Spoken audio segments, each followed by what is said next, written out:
Saffron's Beauty Unboxings. My name is Saffron, and this is day 4 of me unboxing my Christmas Beauty Advent Calendar. It's a W7 Beauty Blast Reloaded. That's what the box looks like. I want to do day 4, and I've gotten some pretty good products so far. I can show you a few that I've gotten. Let's see, I've gotten mascara. Gotten a pair of tweezers. They're pretty nice. And I got some lipstick.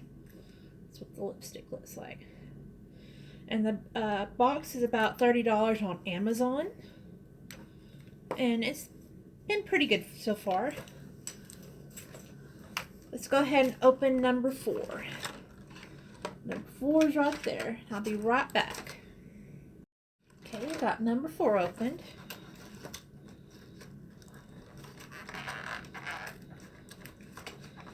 Get it out. Let's see. Here it is. It's a lip pencil, like a bright pink color.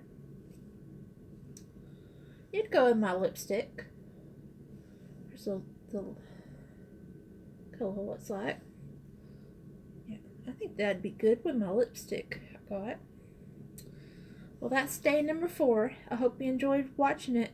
Please stay tuned for day 5. Thank you for watching. Please subscribe and like this channel. You have a great day. I'll see you tomorrow. Bye.